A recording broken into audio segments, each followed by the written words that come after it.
Welcome to citizens pulse. నేను మీ Rajesh.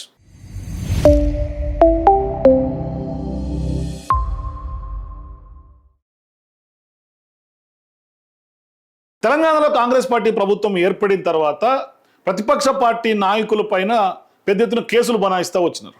So ఈ సందర్భంగా గత కొంతకాలంగా తీవ్రమైనటువంటి చర్చనీయాంశంగా మారినటువంటి అంశం ఫార్ములా ఈ కార్ రేస్ కేసు. సో ఈ సందర్భంగా ఈ ఫార్ములా ఈ కార్ రేస్ కేసులో అసలు వాస్తవాలు ఏంటి? ఎందుకంటే ఇవాళ ఏసీబీ విచారణ జరిగింది. ఇవాళ ఏసీబీ విచారణ ఇప్పటికే ఛార్జ్ షీట్ కోర్టులో నమోదు చేసినటువంటి నేపథ్యం ఇవాళ కోర్టు ముందుకు కేటీఆర్ గారు కూడా హాజరు కాబోతా ఉన్నారు. అయితే ఆనాడు కేటీఆర్ గారు మున్సిపల్ శాఖ మంత్రిగా పనిచేశారు. మరోవైపు కేవలం మౌఖిక ఆదేశాలు మాత్రమే ఇచ్చారు. పెద్ద ఎత్తున అక్కడ క్విడ్ ప్రోకో జరిగింది అని కాంగ్రెస్ పార్టీ ప్రభుత్వం, కాంగ్రెస్ పార్టీ నాయకులు పెద్ద ఎత్తున ఆరోపణలు చేస్తూ ఉన్నారు. సో ఈ నేపథ్యంలో ఫార్ములా ఈ కేసులో అసలు నిజాలేంటి, నిజంగా తెలంగాణ ప్రజలు తెలుసుకోవాల్సినటువంటి నిజాలేంటో ఒకసారి చూసే ప్రయత్నం చేద్దాం. ఎందుకు అంటే ఇది స్పష్టంగా ఆనాడు జరిగినటువంటి అభివృద్ధిని మన కళ్ళకు కట్టినట్టు కనిపిస్తోంది. ఈ మొబిలిటీని ఏ విధంగా ఎంకరేజ్ చేసే దిశగా ఆనాడు అప్పటి ప్రభుత్వంలో ఉన్నటువంటి పెద్దలు చేసినటువంటి ఒక బృహత్తర కార్యక్రమంగా మనం ఈ కార్ రేస్ని చెప్పుకోవచ్చు. అయితే దీన్ని రాజకీయ కక్షగా కొంత ప్రజెంట్ చేసే ఒక కార్యాచరణగా స్పష్టంగా కనిపిస్తుంది. అంటే ఆ యొక్క అటువంటి ప్రయత్నం జరిగింది అని స్పష్టంగా చెప్పుకోవచ్చు. ఎందుకు అంటే ఇక్కడ ఎక్కడ కూడా ఆనవాళ్ళు కానీ ఆధారాలు కానీ ఈ కేసులో లేవు. వాస్తవానికి ఈరోజు ఫార్ములా ఈ కేసుకు సంబంధించి విచారణలో భాగంగా బీఆర్ఎస్ పార్టీ వర్కింగ్ ప్రెసిడెంట్గా ఉన్నటువంటి కేటీఆర్ గారు నాంపల్లి ఏసీబీ కోర్టులో హాజరవుతున్నటువంటి నేపథ్యంలో ఈ కేసుకు సంబంధించినటువంటి వాస్తవాలను తెలంగాణ ప్రజలు ఖచ్చితంగా తెలుసుకోవాల్సినటువంటి అవసరం స్పష్టంగా ఉంది. అయితే ఇవాళ ఫార్ములా ఈ రేస్ అనేది ఎవరి వ్యక్తిగత కార్యక్రమం కూడా కాదు. ఖచ్చితంగా తెలంగాణ ప్రతిష్టను ప్రపంచవ్యాప్తంగా చాటి చెప్పినటువంటి ఒక గొప్ప కార్యక్రమంగా చెప్పుకోవచ్చు. అంటే హైదరాబాద్ను బ్రాండ్ ఇమేజ్ పెంచడానికి గ్లోబల్గా హైదరాబాద్ ఎమర్జ్ అయినటువంటి నేపథ్యంలో అంతర్జాతీయంగా పెట్టుబడులు ఆకర్షించినటువంటి వ్యవహారం, గ్రీన్ మొబిలిటీ, ప్రపంచ స్థాయి ఈవెంట్లను కేంద్రంగా నిలబెట్టినటువంటి ఒక గొప్ప ఘట్టంగా చెప్పుకోవచ్చు. అంటే ఇటువంటి ప్రతిష్టాత్మక కార్యక్రమం ఫార్ములా ఈ కార్ రేస్. మనకి స్పష్టమైనటువంటి ఆధారాలు ఉన్నాయి. నేను అన్ని మీకు ఆధారాలు చూపిస్తా. అంటే ఆనాడు పెట్టుబడులు ఏ విధంగా హైదరాబాద్లో తెలంగాణలో ల్యాండ్ అయినాయో కూడా నేను ఆనాటి ఆధారాలను కూడా మీ ముందు ఉంచే ప్రయత్నం చేస్తా. అయితే హైదరాబాద్ను ఆనాడు వాస్తవానికి ప్రపంచ పటంలో ఏ విధంగా నిలబెట్టినారు అన్నది ఖచ్చితంగా హైదరాబాద్ ఉన్నత స్థానంలో నిలవాలని, తెలంగాణ యువతకు కూడా ప్రపంచ అవకాశాలు రావాలని, పెట్టుబడుల కేంద్రంగా హైదరాబాద్ ఎదగాలని, పెరగాలని, రాష్ట్రానికి అంతర్జాతీయంగా గుర్తింపు రావాలనే ఒక లాంగ్ విజన్ తోటి కేటీఆర్ గారి నాయకత్వంలో ఆ రోజు జరిగినటువంటి వ్యవహారం అదంతా కూడా. అంటే ఫార్ములా ఈ కార్ రేస్ అంటే ఒక గొప్ప ఎక్స్పోజర్ వచ్చింది వాస్తవానికి కూడా. కానీ ఇవాళ భారతదేశ చరిత్రలో తొలిసారిగా హైదరాబాద్లో నిర్వహించినటువంటి ఫార్ములా ఈ రేస్ ప్రపంచవ్యాప్తంగా తెలంగాణ పేరు ఒక్కసారిగా మారుమోగింది. అయితే వేలాది మంది సందర్శకులు నగరానికి వచ్చినటువంటి నేపథ్యం మనం చూసాం. టూరిజం పెరిగింది, హోటళ్లకు సంబంధించినటువంటి వ్యవహారం అంతా కూడా పెరిగింది, అట్లాగే ట్రాన్స్పోర్ట్ వ్యవహారం పెరిగింది, స్థానికంగా వ్యాపారాలకు గణనీయమైనటువంటి ఆదాయం ఆనాడు పెద్ద ఎత్తున లభించింది. అయితే కొన్ని ఇండిపెండెంట్ సంస్థలు కొంత రీసెర్చ్ చేసి ఇచ్చినటువంటి రిపోర్ట్స్లో కూడా ఈ యొక్క ఫార్ములా ఈ రేస్ అనే ఈవెంట్ ద్వారా హైదరాబాద్ వాస్తవానికి కూడా ఆర్థిక వ్యవస్థ పెద్ద ఎత్తున 100 కోట్ల రూపాయల ఆర్థిక లాభం చేకూరింది అనేది స్పష్టంగా మన కళ్ళ ముందు రిపోర్ట్స్ చెప్తా ఉన్నాయి. ఇవాళ ఆర్థిక పరిస్థితి ఏంటి?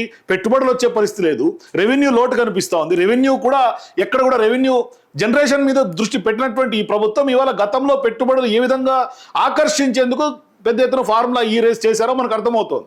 అయితే దాన్ని ఇవాళ ఒకవైపు ఏమో గొప్పగా నిర్మించినటువంటి కాళేశ్వరం ఇవాళ ఫలాలు అందుతూ ఉన్నాయి. కాళేశ్వరం సంబంధించినటువంటి జలాలు మనకు సస్యశ్యామలంగా పారుతా ఉంటే దాన్ని కాళేశ్వరంని కూలేశ్వరం అంటా ఉన్నారు. నిన్న కూడా రేవంత్ రెడ్డి గారు మాట్లాడుతా కాళేశ్వరం కూలేశ్వరం అయిపోయింది అని ఆయన పదే పదే ఏ వేదికకు సంబంధం లేకుండా విద్యార్థుల ముందు కూడా అటువంటి వ్యాఖ్యలు చేస్తుంది. అయితే ఫార్ములా ఈ కార్ రేస్ కేసులో కూడా పెద్ద ఎత్తున చేతులు మారినాయి, క్విడ్ ప్రోకో జరిగిందని పదే పదే కాంగ్రెస్ పార్టీ నాయకులు ఆరోపణలు చేస్తూ ఉన్నారు. కానీ వాస్తవాన్ని ఏం జరిగింది అంటే మొదట స్పాన్సర్గా ఉన్నటువంటి సంస్థ ఎప్పుడైతే ఆ యొక్క ఫార్ములా ఈ రేస్ నుంచి వైదొలిగిన తర్వాత ప్రపంచ స్థాయి ఈవెంట్ హైదరాబాద్ నుంచి వెళ్ళిపోకుండా ప్రతిష్ట కాపాడాలని, సో వాళ్ళు వెళ్ళిపోకుండా ఉండాలనే ఉద్దేశంతో ప్రభుత్వం ఒక గొప్ప ఒప్పందం చేసుకొని ఆ యొక్క స్పాన్సర్స్ బాధ్యతలు కూడా ఆనాడు ప్రభుత్వం స్వీకరించింది, తెలంగాణ ప్రభుత్వం.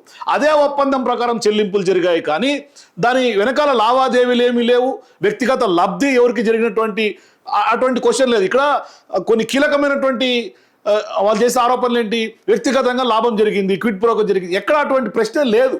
హైదరాబాద్ వాస్తవానికి వాళ్ళ ప్రపంచ ఖ్యాతి తీసుకొచ్చినటువంటి నిర్ణయాన్ని, తెలంగాణ ప్రతిష్టను పెంచినటువంటి ప్రభుత్వాన్ని ఈనాడు కేవలం రాజకీయ కక్షతోటే ఒక నేరంగా, అంటే ఏదో జరిగిపోయింది ఫార్ములా ఈ రేస్లో, అంటే పెద్ద ఎత్తున చేతులు మారినాయి అది ఒక చిత్రీకరించే ప్రయత్నం జరుగుతోంది. ఇప్పటిదాకా ఈ రోజు వరకు ఈ కేసులో ప్రజలకు సమాధానం చెప్పనటువంటి కొన్ని ప్రశ్నలు మిగిలే ఉన్నాయి. ఆ ప్రశ్నలు ఏంటంటే, అసలు ఈ ఫార్ములా ఈ రేస్లో అవినీతి ఎక్కడ జరిగింది? ఇది కీలకమైనటువంటి ప్రశ్న, కీలకమైనటువంటి లాజికల్ పాయింట్. అది రేవంత్ రెడ్డి గారి ప్రభుత్వమైనా, రేవంత్ రెడ్డి గారికి సంబంధించినటువంటి కాంగ్రెస్ పార్టీ నాయకులు చెప్పాల్సినటువంటి సందర్భం ఉంది.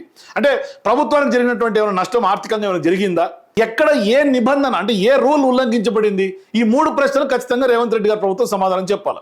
అంటే ఎవరు కూడా వ్యక్తిగతంగా ఒక్క రూపాయి కూడా లబ్ధి పొందినటువంటి దాఖలాలు లేవు, అటువంటి ఆధారాలు కూడా ఇప్పుడు దాకా దొరకలేదు. మరి ఈ 4 ప్రశ్నలకు ఇప్పటివరకు ఒక్క స్పష్టమైనటువంటి ఆధారం కూడా ప్రజల ముందు పెట్టలేకపోయారు అనేది వాస్తవం. కానీ ఇవాళ కేసులని, విచారణలని కేవలం కొంత హంగామా సృష్టించడం, మీడియా హడావిడి చేయటం, కొంత ప్రజల్లోకి స్పెక్యులేషన్ క్రియేట్ చేయటం, అంటే డైవర్షన్ పాలిటిక్స్లో భాగంగా పెద్ద ఎత్తున బురద జల్లే కార్యక్రమం చేస్తూ ఉన్నారు. సో ఇవాళ ప్రపంచ స్థాయి సంస్థలను హైదరాబాద్కు తీసుకురావటం, అంతర్జాతీయ ఈవెంట్లను నిర్వహించడం, పెట్టుబడులు ఆకర్షించడం, నగర బ్రాండ్ ఏదైతే హైదరాబాద్కు సంబంధించినటువంటి బ్రాండ్ విలువను పెంచినటువంటి నేపథ్యం, ఇవన్నీ కూడా ఆనాడు వాస్తవానికి కేటీఆర్ గారి నాయకత్వంలో ప్రభుత్వ అభివృద్ధి ఏ విధంగా జరిగింది, లాంగ్ విజన్ ఏ విధంగా ఉన్నాయని దానికి లైవ్ ఎగ్జాంపుల్స్ అని నిదర్శనాలుగా మనకు కనిపిస్తాయి. అలాంటి నిర్ణయాలను నేడు ఇవాళ ఏం జరుగుతూ ఉంది, పెద్ద ఎత్తున నేరాలుగా చిత్రీకరించి తెలంగాణ అభివృద్ధిలో ఒక నిందితుల్లాగా ప్రెజెంట్ చేసే పరిస్థితి చేసుకొస్తా ఉన్నారు. అంటే ఒక నిందితుల్లాగా బోన్లో నిలబెట్టే కార్యక్రమం ఇవాళ కాంగ్రెస్ పార్టీ ప్రభుత్వం, కాంగ్రెస్ పార్టీ నాయకులు తీసుకొస్తా ఉన్నారు, మరి ముఖ్యంగా రేవంత్ రెడ్డి గారు. వాస్తవానికి ఇవాళ తెలంగాణ గత 10 ఏళ్ళలో ఎంత అభివృద్ధికి జరిగింది, నోచుకుంది అనేది మనం గుండెల మీద చేసుకొని మాట్లాడుకోవాలి. ఇవాళ తెలంగాణ అభివృద్ధికి తీసుకున్నటువంటి నిర్ణయాలను కేవలం నేరాలుగా చిత్రీకరించడం ద్వారా పెట్టుబడిదారులకైనా, అంతర్జాతీయ సంస్థలకైనా ఒక రాంగ్ మెసేజ్ వెళ్ళే అవకాశం ఉంటుంది. అంటే హైదరాబాద్లో పెట్టుబడులు పెడితే, హైదరాబాద్లో ఏమైనా ఈవెంట్స్ చేస్తే దాన్ని నిజంగా ఇవాళ క్విడ్ ప్రోకో అని, లేదంటే కనుక వాళ్ళను కూడా ఇవాళ ఛార్జ్ షీట్లో పేర్లు మెన్షన్ చేసి వాళ్ళని కోర్టుల చుట్టూ తిప్పి, వాళ్ళని ఎంక్వైరీల చుట్టూ తిప్పి, మరి హైదరాబాద్కి ఎందుకు వచ్చామా అన్నట్టుగా దాన్ని క్రియేట్ చేస్తుంది. అటువంటి సంకేతాలు స్పష్టంగా వెళ్తాయి. ఇవాళ అంతర్జాతీయంగా పెట్టుబడిదారులు కూడా కొంత ఆలోచన చేసే అవకాశాలు ఉంటాయి. ఇవాళ ఎన్నో పెట్టుబడులు వచ్చినాయి. తెలంగాణ ఏర్పడిన తర్వాత అమెజాన్ లాంటి గొప్ప సంస్థలు వచ్చినాయి, ఇంకా చాలా సంస్థలు వచ్చినాయి. అసలు ఆ యొక్క పెట్టుబడులని మనం లెక్కేసుకుంటూ పోతే కొన్ని వేల కోట్ల పెట్టుబడులు వచ్చినాయి. ఇవాళ చాలామంది వచ్చినటువంటి, అంటే ఇతర దేశస్తులు లేకుంటే మిగతా వాళ్ళందరూ హైదరాబాద్కి వచ్చినప్పుడు చేసినటువంటి కామెంట్స్ ఏంటి, మేము అసలు హైదరాబాద్లో ఉన్నామా లేకుంటే విదేశాల్లో ఉన్నామా అని చేసినటువంటి వ్యాఖ్యలు ఎన్నో ఉన్నాయి కదా. మరి అటువంటి ప్రయోజనాలు పొందినటువంటి రాష్ట్రంగా ఇవాళ ఆ ప్రయోజనాలను మర్చిపోయి కేవలం ఒక నిందితుల్లాగా క్రియేట్ చేసి కోట్ల చుట్టూ తిప్పి విచారణల చుట్టూ చేసి, ఇది నిజంగా ప్రజలందరూ గమనిస్తూ ఉన్నారు. ప్రజలు కూడా ఒక విషయాన్ని ఆలోచన చేయాలి. ప్రపంచం మెచ్చినటువంటి ఒక ఈవెంట్ను నిర్వహించడం వెనుక ఏం జరిగి ఉంటుంది, నిజంగా అదేమైనా నేరమా? ఈ ప్రశ్న వేసుకోవాలా. అంటే రాష్ట్రానికి పెట్టుబడుల కోసం, గుర్తింపు కోసం, ఆదాయం తీసుకురావడం కోసం ఇది చేస్తే దాన్ని అవినీతి ఎట్లా అవుతుంది? హైదరాబాద్ను గ్లోబల్ సిటీగా తీర్చిదిద్దాలనే విజన్ ఒక నేరంగా మనం పరిగణించాలా? దీన్ని కాంగ్రెస్ పార్టీ ప్రభుత్వం నేరంగా చిత్రీకరిస్తుంది. ఆధారాలు లేకుండా ఆరోపణలు చేయటం, కేసులు పెట్టడం ద్వారా నిజాలు ఏం మారిపోవు, ఆ నిజాలు అట్లాగే ఉండిపోతాయి. ఆ నిజాలు ఖచ్చితంగా కోర్టులో ప్రూవ్ అవుతాయి. ఇవాళ కేటీఆర్ గారు ఎప్పుడు వ్యక్తిగత ప్రయోజనాల కోసం కాదు, తెలంగాణ ప్రయోజనాల కోసం నిర్ణయాలు తీసుకున్నటువంటి గొప్ప నాయకుడు. హైదరాబాద్ పేరు ప్రపంచ స్థాయిలో మారుమోగాలని, తెలంగాణ యువతకు ప్రపంచం స్థాయిలో అవకాశాలు రావాలని ఆయన చేసినటువంటి ప్రతి ప్రయత్నాన్ని కూడా ఖచ్చితంగా చరిత్రలో మిగిలిపోతాయి, చరిత్ర గుర్తుపెట్టుకుంటుంది. అంటే కేవలం ఏదో రాజకీయ కక్షతో కేసులు పెట్టొచ్చు, కానీ అభివృద్ధి చరిత్రను అయితే మాత్రం ఎవరు చెరిపేయలేరు. కానీ ఇప్పుడు ఒకసారి ఇందాక మీకు చెప్పా, సాక్ష్యాలు చూపిస్తాను, ఒకసారి చూడండి సాక్ష్యాలు ఏమున్నాయో. ఇది చూడండి, ఆనాడు 2 ఆగస్టు 2023 ఫార్ములా ఈ delivers $84 million Boost to Hyderabad's economy అంటూ కూడా అంతర్జాతీయ పత్రికలు రాసినాయి. వరల్డ్ ఛాంపియన్షిప్కి సంబంధించి ఆనాడు చూడండి, formula is first ever race in India, the 2023 Greenco Hyderabad e-Prix hosted in collaboration with the government of Telangana and ACE Next Generation delivered an economic impact nearly $84 million according to an independent report published today అని ఆనాడు August 2023లో రాసినటువంటి కథనం. ఆనాడు formula E race జరిపినందుకు Hyderabad గ్లోబల్గా ఎంత ఎదిగింది, ఎంత impact పడింది, economy ఎంత డెవలప్ అయింది అనేది అంతర్జాతీయంగా రాసినటువంటి పత్రికలు, అంతర్జాతీయంగా వచ్చినటువంటి రిపోర్టులు చెప్తా ఉన్నాయి కదా. $84 మిలియన్ అంటే ఎన్ని వేల కోట్లు, ఒకసారి ఆలోచన చేసుకోవాలి. అట్లాగే చూడండి, formula E India debut race spurs ₹700 crore economic impact in Hyderabad's అని నిల్సన్ రిపోర్ట్ ఇచ్చింది. ఇదేమి ఆషామాషి రిపోర్ట్ కాదు, నిల్సన్ రిపోర్ట్ ఇచ్చింది. The race held in Hyderabad is leaving organisers keen to retain 2024 for an even bigger event అని. ఇంత అంతర్జాతీయంగా గ్లోబల్గా గుర్తింపు తీసుకొచ్చినటువంటి ఆ యొక్క రేస్ని ఇవాళ ఈ విధంగా చిత్రీకరించి అదొక ఇదైతే, ఈ ప్రభుత్వం వచ్చిన తర్వాత నెక్స్ట్ రేసులు కూడా నిర్వహించకుండా ఆ ఒప్పందం కూడా రద్దు చేసుకుంది. ఇది ఇంకా దారుణం. ఇప్పుడు చూడండి, ఆ రేస్ కనుక జరిగి ఉంటే ఇవాళ ఎంత స్థాయిలో పెట్టుబడులు వచ్చుండేది, ఎంత స్థాయిలో తెలంగాణలో గొప్పగా అవకాశాలు వచ్చుండేవి, ఎన్ని సంస్థలు అంతర్జాతీయంగా వచ్చుండేది, ఎకానమీ ఎంత పెరిగి ఉండేది. ఇవాళ ఎకానమీ లేక ప్రతినిత్యం అప్పులు చేసుకోవాల్సినటువంటి పరిస్థితి. ఇవాళ ఈ నెలలోనే అత్యధికంగా 32,000 కోట్ల అప్పులు చేసుకున్నారు.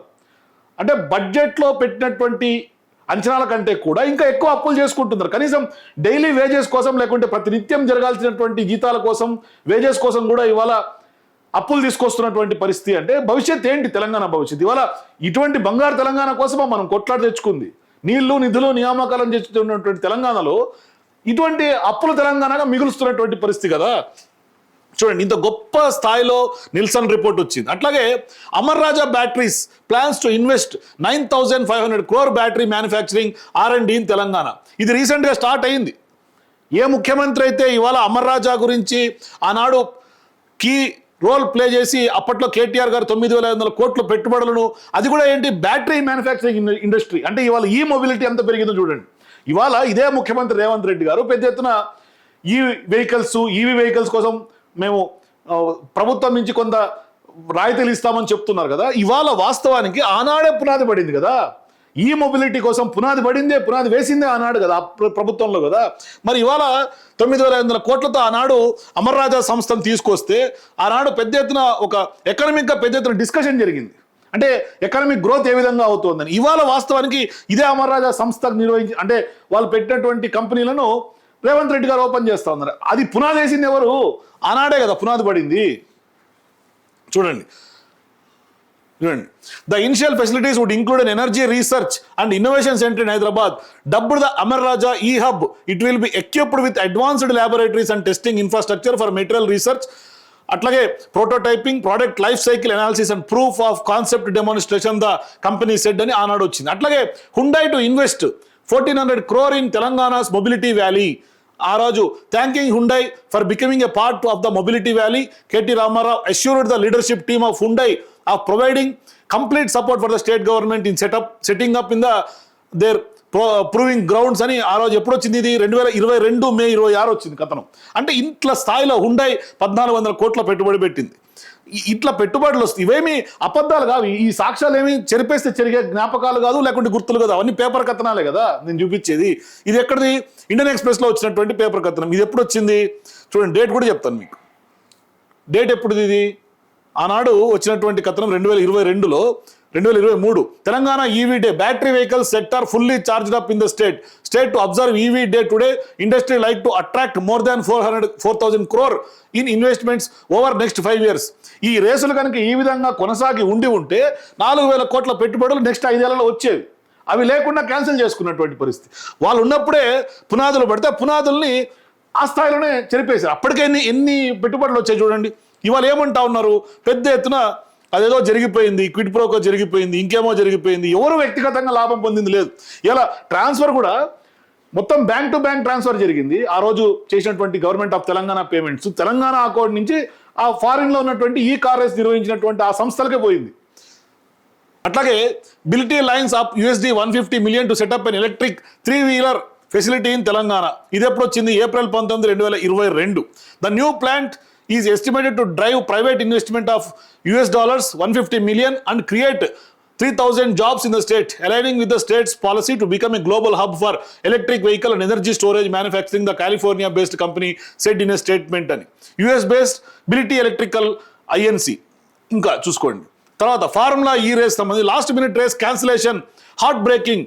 జాగ్వర్ బాస్ వీళ్ళు చూడండి, నిక్ గోల్డింగ్, ఇది జాగ్వర్ కంపెనీకి సంబంధించినటువంటి ఆయన చేసినటువంటి ట్వీట్ని వార్తగా రాశారు. నిజంగా ఆ రోజు రేవంత్ ప్రభుత్వం వచ్చిన తర్వాత ఫార్ములా ఈ రేస్ 2వ విడతను phase 2ని క్యాన్సిల్ చేస్తే దాని మీద హార్ట్ బ్రేకింగ్ న్యూస్ అని జాగ్వర్ సంబంధించినటువంటి బాస్ రాసినటువంటి matter. Jaguar TCS racing team principal James Barclay has reflected on the huge loss of the Hyderabad E prix. Huge loss అని ఆయన చెప్పాడు. ఇవాళ హ్యూజ్ లాస్ ఎవరు అనుభవిస్తున్నారు? ఆ ఫలాలు తెలంగాణ మిస్ చేసుకుంది. తెలంగాణ రాష్ట్రం ఇవాళ తెలంగాణ యువత పెట్టుబడులు లేక, ఎకానమీ లేక ఎంత ఇబ్బంది పడుతుంది. ఇవాళ వాస్తవాలు ఇవి కదా. Why calling off formula E grand prix in Hyderabad is a big jolt to the racing in India. ఇవాళ ఈ ఇంపాక్ట్ తెలంగాణ మీదే కాదు, జాతీయ స్థాయిలో ఇండియా మీద కూడా పడింది. ఎందుకంటే ఇండియాలోనే తొలిసారిగా జరిగినటువంటి, హైదరాబాద్లో జరిగినటువంటి ఈ రేస్, ఆ ఈ రేస్ని ఇవాళ రద్దు చేసింది కాంగ్రెస్ పార్టీ ప్రభుత్వం. ఎంత లాస్ అయింది చూడండి. Motor sport buffs point out that it is the first global sport to be certified with a net zero carbon foot print from Inception అంటూ కూడా ఆనాడు వచ్చింది. సో ఇట్లా ఇన్ని సాక్ష్యాలు నేను మీ ముందు ఉంచాను. మరి దీనికి సమాధానం ఎవరు చెప్పాలా? వాస్తవానికి ఇవాళ నిజం ఎప్పుడైనా సత్యమేవ జయతేగా కోర్టులోనే నిలబడతాయి. నిజం ఆలస్యంగా అయినా ఖచ్చితంగా గెలుస్తుంది. ఇవాళ అభివృద్ధిని అడ్డుకోవచ్చు, కానీ అభివృద్ధి కోసం పనిచేసినటువంటి నాయకత్వాన్ని చరిత్రల నుంచి ఎవరు చెరిపేయలేరు. ఇవాళ ఏదో చెరిపేస్తాం, ఏదో చేసేస్తామని కలలు కనొచ్చు, కానీ పగటి కలలు. చరిత్ర నుంచి అటువంటి ఆనవాళ్ళు, పునాదులను ఎవరు చెరిపేయలేరు. తెలంగాణ ప్రజల తీర్పే అంతిమ తీర్పు అని స్పష్టంగా నేను చెప్పదలుచుకున్నా. మరోవైపు కోర్టులో కూడా ఇవాళ ఇప్పటికే హైడ్రాకు సంబంధించినటువంటి అనేక కేసుల్లో సత్యమేవ జయతే ఏ విధంగా కోర్టులు నిలబడుతున్నాయో అదే సత్యమేవ జయతే ఇవాళ ఫార్ములా ఈ కార్ రేస్లో కూడా ఖచ్చితంగా నిలబడుతుందని ఈ సందర్భంగా మనం చెప్పుకోవచ్చు. సో ఖచ్చితంగా ఫార్ములా ఈ కార్ రేస్ కేసులో ఏం జరిగింది, ఈ అసలు నిజాలు వాస్తవాలు చూసిన తర్వాత మీ అభిప్రాయాలు కూడా కింద నాకు కామెంట్స్ చెప్పండి. For more videos please watch citizens pulse.